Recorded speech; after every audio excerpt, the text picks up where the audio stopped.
Olá a todos, eu sou o professor Olavo e hoje vou gravar aqui mais uma aula com meus estudantes da área de Física 2, né, do presencial. Eu vou falar sobre temperatura e calor. Então vou falar sobre a primeira lei da termodinâmica, né, iniciando da lei zero, falar das escalas termométricas, dilatação, temperatura versus calor, absorção de calor por sólidos e líquidos, calor e trabalho, primeira lei da termodinâmica e alguns casos especiais da primeira lei, e falar rapidamente sobre mecanismos de transferência de calor após a vinheta.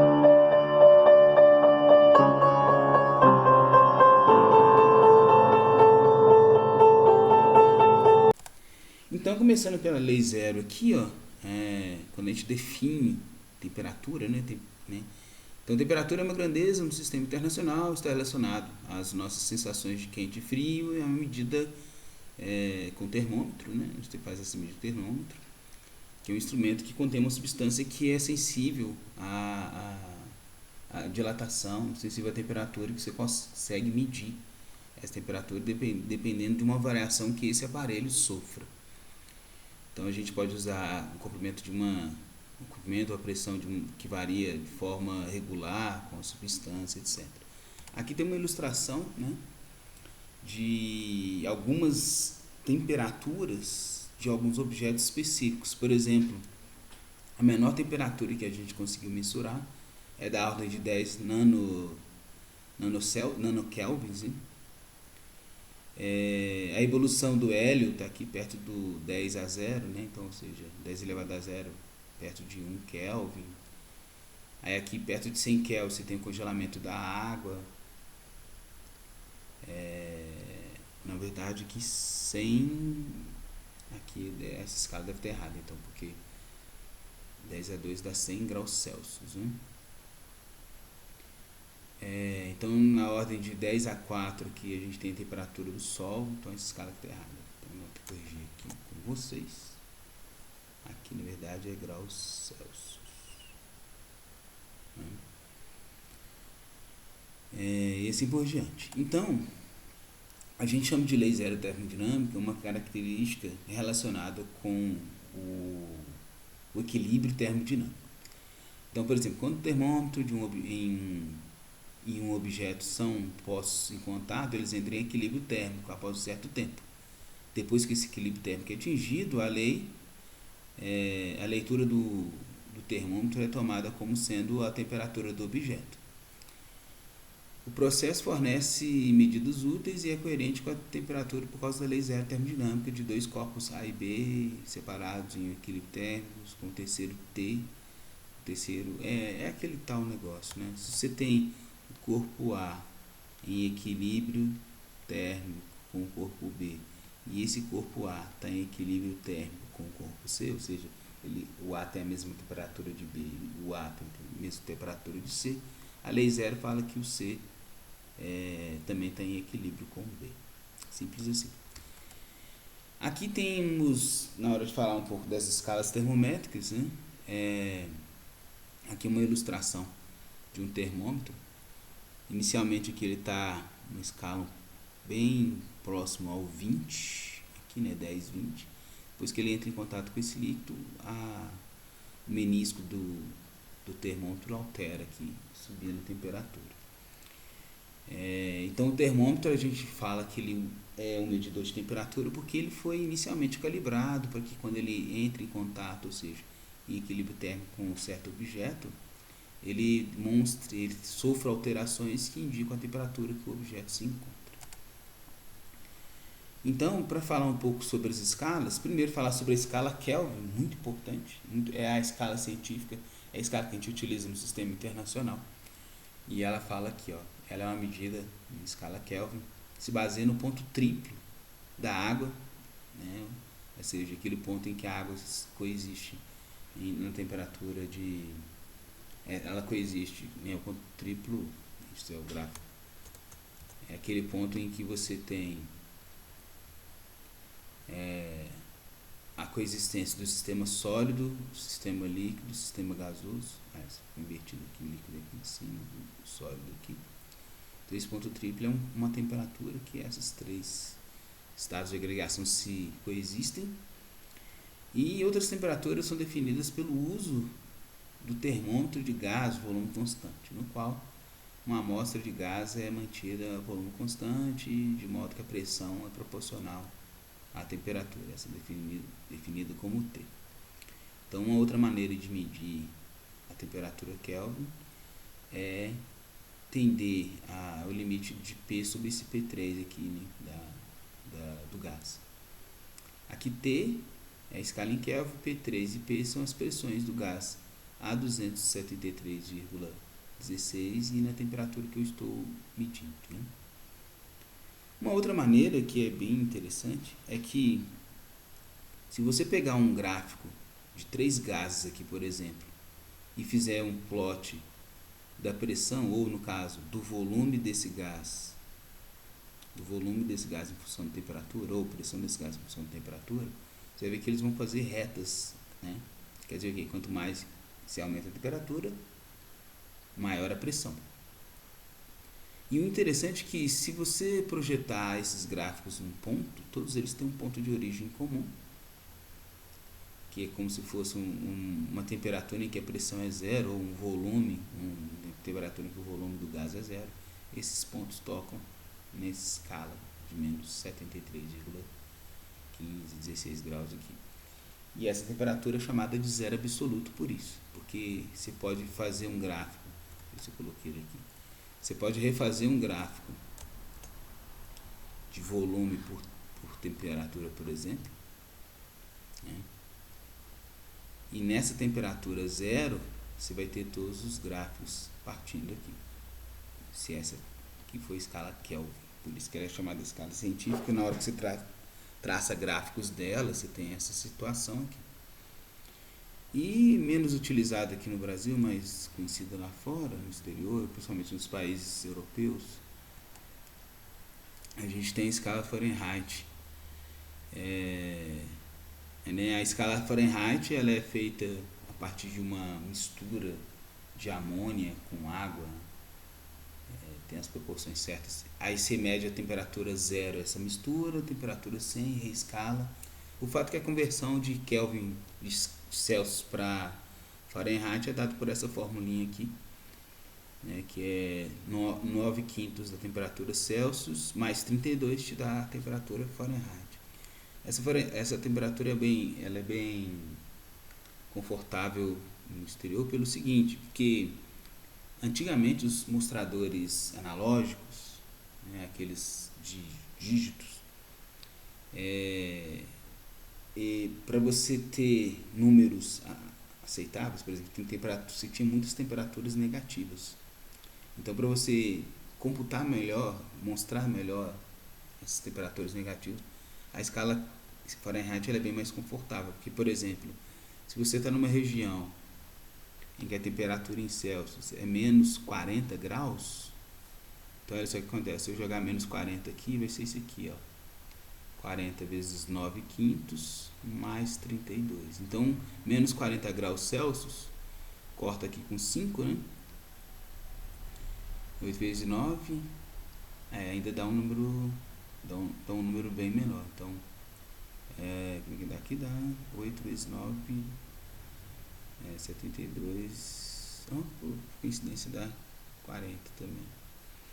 Mas você pode pegar temperaturas negativas, bem negativas em Celsius, que elas vão ter valores aceitáveis em graus Fahrenheit. Bem, agora falar sobre a alteração dos objetos devido ao aquecimento, falar propriamente da dilatação térmica. Então, quando você aquece um objeto, né, você pode fazer um modelo de que o objeto seja tem uma estrutura, e essa estrutura seja ligada por exemplo, metais, né? Você tem uma nuvem eletrônica, você tem os núcleos com os núcleos metálicos e uma nuvem eletrônica aqui. A uma certa temperatura, esses metais têm uma vibração. Então a gente pode fazer um modelinho bem genérico aqui, de colocar algumas molas em volta aqui. Quando você aumenta a temperatura, essa vibração aumenta e faz com que esse objeto aqui ocupe um espaço maior. Então guardem, toda dilatação é volumétrica, tá? Então quer dizer o quê? eu olho o volume do objeto antes, aí a temperatura faz com que ele se expanda aqui na agitação e ele ocupa um volume maior depois. No entanto, às vezes a gente precisa, por exemplo, um coeficiente de dilatação no solo assim.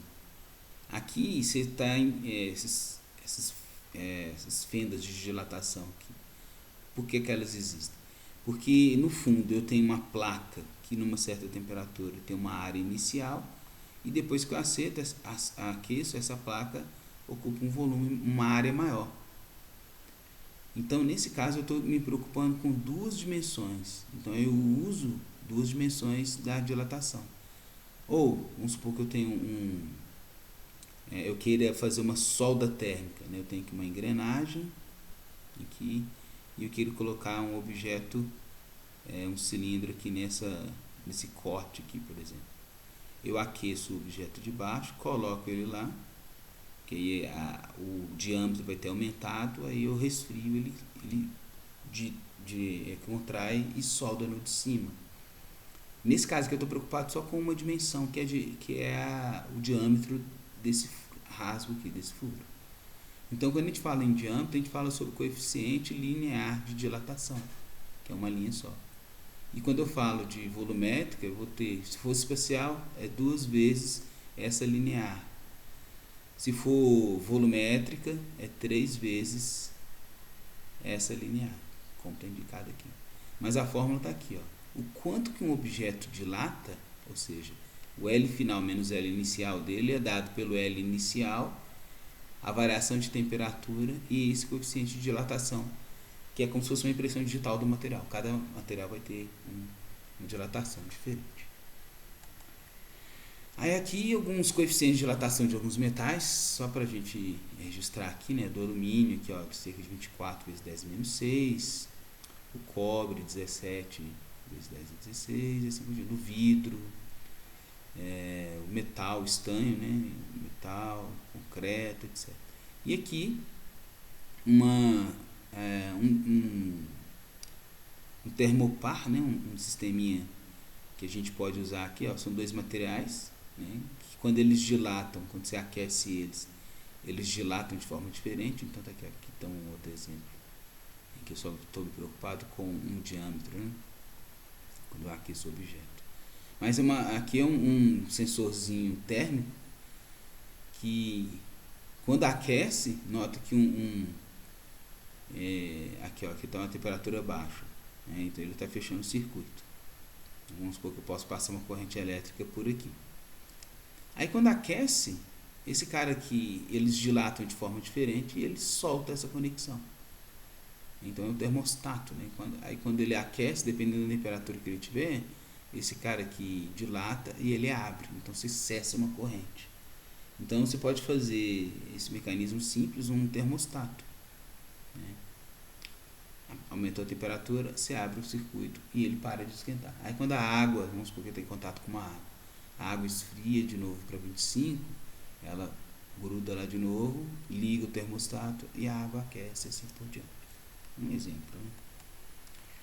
E agora uma coisa interessante, falar sobre a absorção de calor por sólidos e líquidos, né? A gente tem a foto do Joule, né? James Prescott Joule, que dá nome à unidade de calor, que já dava nome à unidade de trabalho, né? De energia.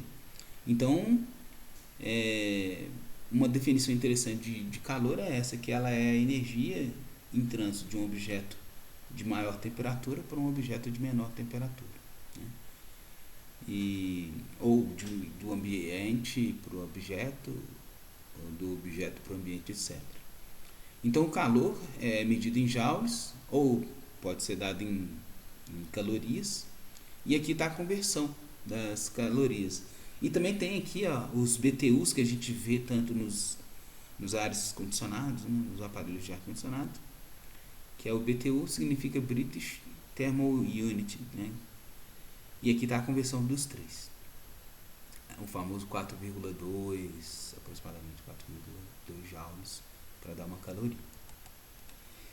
E uma maneira de medir o quanto de calor uma variação de temperatura dá, a gente utiliza a capacidade térmica inicialmente. É uma constante C, que nada mais é, escrevendo ela de forma mais intuitiva, o que é esse C maiúsculo aí? Eu jogo calor em um objeto e eu vejo quanto de temperatura ele varia. Então é a variação do calor pela variação dessa temperatura. Só que essa grandeza aqui sozinha, ela não é tão fidedigna pelo seguinte: eu posso ter uma pedra de gelo baixando a temperatura de um objeto da mesma forma que um volume gigantesco de madeira, por exemplo, né? Eu posso ter madeira, essa madeira, serragem, né? Eu posso pegar um monte de serragem e fazer esse tanto de serragem baixar a temperatura de objeto da mesma forma que um cubo de gelo faz.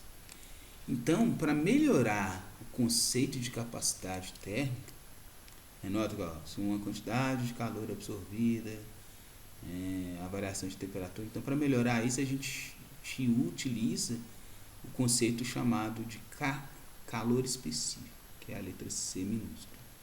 Essa letra C minúscula nada mais é do que a capacidade térmica por massa. Que realmente, vamos supor que o gelo tem a mesma capacidade térmica de um tanto de serragem. Qual dos dois eu utilizo, por exemplo, para gelar uma caixa com cerveja? A gente vai descobrir que o gelo é mais eficiente, porque se eu pegar a capacidade térmica do gelo pela massa, ou seja, eu preciso de bem pouco gelo para reduzir bastante a temperatura ou para absorver bastante calor. Então acaba que a capacidade térmica por massa do gelo é maior do que a capacidade térmica por massa da serragem. Por isso que a gente utiliza gelo para conservar a temperatura, para baixar a temperatura, do que serragem numa caixa, né? Então esse cara aqui, capacidade por massa, é o que a gente chama de calor específico. E é o que está definido aqui, Se você olhar bem, o que você faz aqui? Você substitui o Czão por Czinho N. Né? Vamos usar aqui, então esse Czão é Czinho N. E é essa grandeza aqui, que a gente estuda desde o ensino médio. Quanto de calor varia um objeto, tem um calor específico dado e a temperatura, etc. Né? Então, ou seja, o calor específico é como se fosse o calor necessário para variar, por exemplo, uma caloria, né? O que é um calor específico? É o calor necessário para variar a temperatura de uma certa massa de objeto. Né? E além desse calor específico, a gente vai explorar mais à frente aqui o chamado calor específico molar, que no lugar desse massa do objeto, a gente usa o número de mols, ou seja, é um outro tipo de calor específico também. A gente vai explorar mais à frente, mas tem calor específico, a pressão constante, a volume constante, e assim por diante. Então, além desse calor específico relacionado com a mudança de temperatura, a gente tem também os chamados calores específicos de transformação. Porque realmente, se a gente fizer um gráfico, pegar um gráfico aqui, trouxe, pega um gráfico em que eu vou aqui, eu olho a temperatura de um objeto e eu vou injetando calor. Aí o objeto está sólido, eu vou aquecendo, então eu vou aquecendo, colocando calor, vai mudando a temperatura. Ele vai aquecendo, chega um momento que ele para de mudar de temperatura, se ele for um objeto puro, né? Ele para de mudar de temperatura e começa a derreter, por exemplo. Né? Se for o gelo, ele funde, ele vai de sólido para líquido, etc. Aí a temperatura continua constante, mas nota que tem energia entrando ainda. Até que ele derrete completamente, aí aqui ele começa a aquecer o líquido. Aí o líquido pode parar de aquecer e começar a evaporar, né? E depois eu consigo aquecer esse vapor aí. Então esses patamares aqui, são patamares em que a gente tem um sólido e um líquido juntos. Aqui eu tenho o líquido e o gás aqui junto, ou o vapor, se for, dependendo. Então nesses trechos planos, que não tem variação de temperatura, tem sim energia sendo consumida. Tem sim energia sendo consumida aqui. Que energia é essa? É o que a gente chama de calor de transformação. No caso, tem o calor de fusão e tem o calor de evaporação, ou vaporização, QV. E esse calor nada mais é do que a massa do objeto que está sendo vaporizado ou fundido, ou o caminho inverso, né? Eu vou baixando a temperatura e vou diminuindo, tirando calor. Aí tem uma hora que eu paro de baixar a temperatura, mas continuo tirando calor do vapor. Aí ele vai liquefazendo, né? Aí depois ele liquefeito, ele vou resfriando, ele começa a solidificar até virar um sólido. Eu posso resfriar esse sólido. Então esse L aqui é o chamado calor de vaporização ou calor de fusão. Depende da transformação que eu tenho, né? E na água, por exemplo, ele é bem grande, né? Enquanto que o calor específico da água é 41,90 joules, esse calor de vaporização aqui, por exemplo, de fusão da água, é 333 mil joules. Joules, no caso aqui, por quilograma, graus Celsius. E aqui, joules por quilograma. Então é um calor bem considerável. Então, ou seja, baixar ou diminuir a temperatura da água, por exemplo, você gasta muita temperatura, muita energia. E agora entrando já na primeira lei da termodinâmica, eu vou falar sobre calor e trabalho, né? Então, se a gente for pensar, a gente pode analisar o seguinte. Eu vou reproduzir o que está aqui em cima, que é o seguinte: vamos supor que eu tenho um êmbolo, né? E nesse êmbolo tem aqui uma carga, uma pedra aqui. Então nota que esse êmbolo, ele tem essa pedra tem uma massa, né? Então eu posso fazer massa vezes a aceleração da gravidade, eu tenho uma força, peso aí. Quando eu aqueço esse gás aqui, coloco uma chama aqui, eu aqueço esse gás, ele começa a agitar.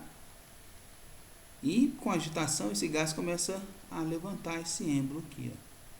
Você percebe que você tem, aqui a gente tem força e deslocamento. Só que força e deslocamento está associado aqui a trabalho, que é exatamente o que está aqui, ó.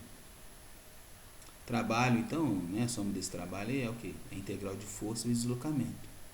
Só que se eu multiplicar e dividir pela área, a área desse êmbolo aqui, ó, aqui está bem claro que é uma área, né? O que a gente vai ter? Força por área dá pressão, e área vezes ΔS dá o quanto que esse cara aqui variou, dá volume.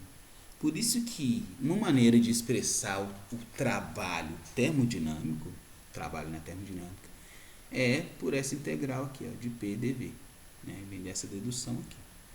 E a gente vai usar isso mais, vai explorar isso à frente. Então está escrito aí, ó: um gás pode trocar energia com o ambiente através do trabalho. O trabalho W realizado por um gás, né, ao se expandir e ao se contrair de um volume final a um volume inicial, é dado por essa fórmula aí. Graficamente, né, se eu tiver um gráfico de pressão versus volume, ó, o que eu vou ter? Integral de P dV nada mais é do que a área abaixo da transformação. Como eu saí do ponto inicial ao ponto final, eu tenho o trabalho dado por essa área aqui. E aqui tem vários tipos interessantes, que é o seguinte: aqui eu tenho um trecho que o trabalho é zero, porque não tem sombra, né? Então, quando a gente tem uma transformação isovolumétrica, o trabalho é zero. Aqui um caso de um trabalho que é constante, né? Você consegue, a pressão é constante, então a pressão sai da integral, então é só fazer base vezes altura. Aqui outras duas transformações. Então são três maneiras de sair de um ponto inicial e chegar no final, e nota que elas têm trabalhos diferentes, né? Bem, então vamos finalmente enunciar a primeira lei da termodinâmica. Eu adoro essa ilustração aqui, porque ela junta tudo que a gente precisa, né? Eu gosto de deduzir a primeira lei da termodinâmica da seguinte forma: aqui eu tenho um reservatório térmico, que é como se fosse uma chama, que vai aquecer o gás.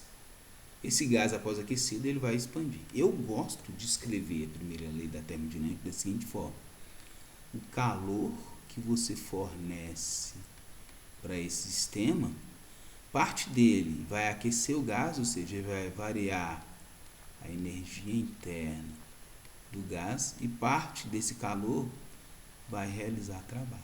É uma maneira que eu gosto de olhar para a primeira lei da termodinâmica. Que é meio que Lavoisier, né? Natureza, nada se cria, nada se perde, tudo se transforma.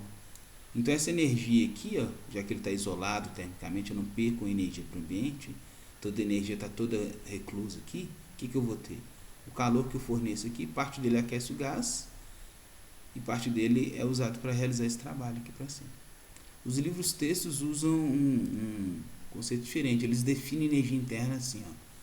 O sistema tende a aumentar a sua energia interna se acrescentarmos energia na forma de calor, e ela tende a diminuir se removermos energia na forma de trabalho, assim por diante.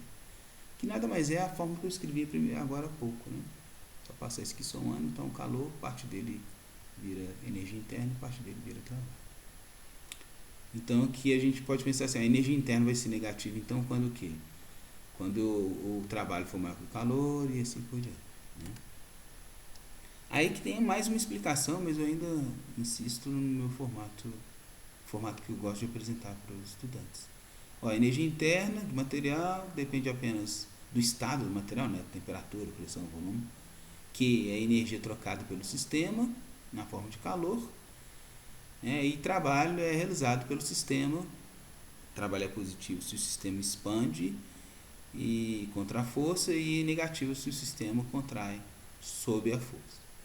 Q e W são grandezas, dependem da trajetória, a energia interna independe, ou seja, a energia interna, ela a gente vai ver mais pra frente que ela depende unicamente da temperatura.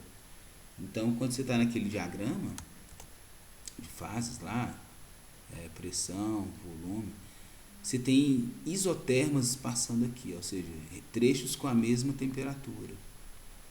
E a energia interna depende só da temperatura, então depende se eu sair daqui e cheguei aqui.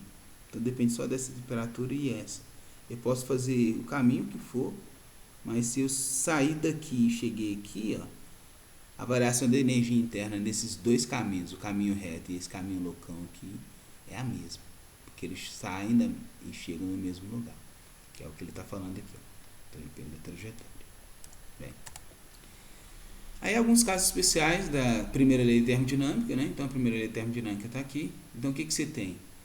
E isso tem que ficar redundante na cabeça de vocês, caros estudantes aí, meus alunos. Se eu falo que o processo é adiabático, entenda, o processo é adiabático, calor igual a zero. E vice-versa. Vamos supor que vocês estão enfrentando um exercício lá que eu falo assim, um sistema passou do ponto 1 para o ponto 2 e ele não fez troca de calor. Quer dizer que o delta Q dele foi zero, então um trabalho adiabático. Outra coisa redundante. Se o volume é constante, então ele não realizou o trabalho, tá? Isso é importante. Sendo que aqui o inverso nem sempre é verdade, né? Quer dizer, se o trabalho é zero, não quer dizer que o volume foi constante. Talvez ele fez um trecho e depois desfez um trecho, ou seja, ele foi e voltou pelo mesmo caminho e realizou o trabalho na ida, menos o trabalho na volta, mas uma coisa é redundante. Se o volume é constante, o trabalho é zero e assim por diante. Outra coisa redundante, ciclo fechado. Se a variação da energia interna é zero, significa o quê? Que ele foi e voltou para o mesmo lugar, né?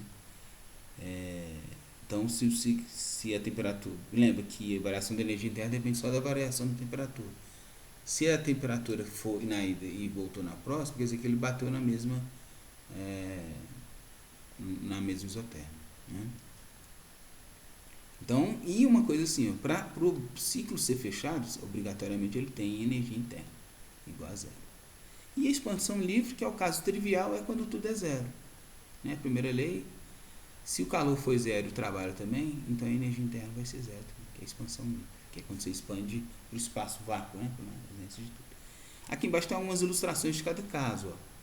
Esse caso aqui não tem calor, não tem troca de calor. E eu vou colocando esferinhas aqui para comprimir esse gás. Então, eu estou realizando trabalho e o trabalho realizado está indo para a temperatura, que é o primeiro caso. O segundo caso, colocaram-se pinos aqui, ó, prendendo a variação de volume. Então, o quanto de calor que acontece aqui vai ser a variação de temperatura, que não estou realizando trabalho. E o terceiro caso, aliás, o último caso aí, que é de expansão livre, Vamos supor que eu tenho uma região evacuada aqui, essa cortiça aqui isola termicamente para que não se perca calor para o ambiente. Quando você vira essa válvula, esse gás expande, né? Esse gás se expande aí. E aí a gente tem expansão livre.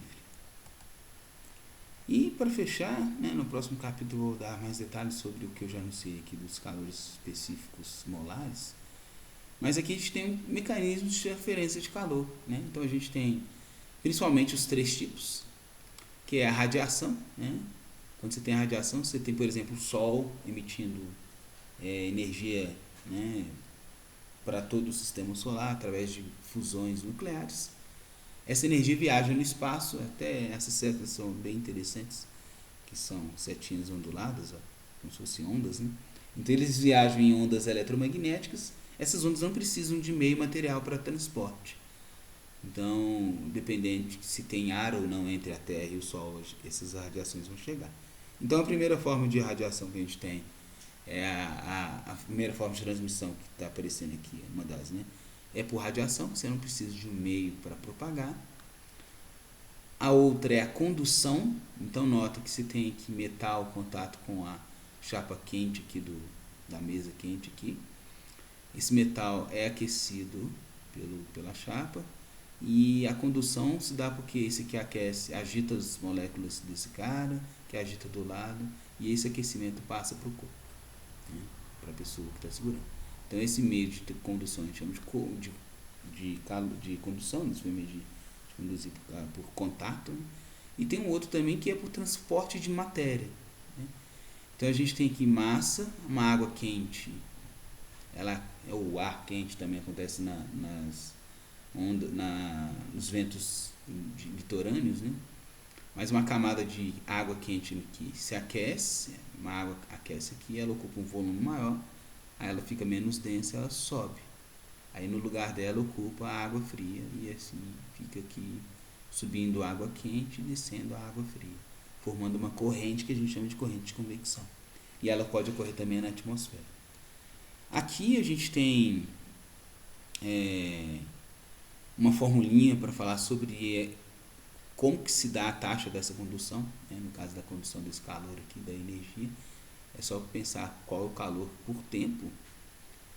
E esse calor por tempo, nota que ele depende unicamente da temperatura do objeto quente, do objeto frio e outras dimensões do espaço. Então, por exemplo, aqui é a condução numa placa, né? Depende da área e da espessura da placa. E o K é essa constante de condutividade que cada material vai ter o seu, né? E é isso. Então, as referências principais. Gostou, né? Bem, eu me diverti. Curta e compartilhe o conteúdo que estou produzindo para chegar a mais pessoas que possam gostar também. Até o futuro.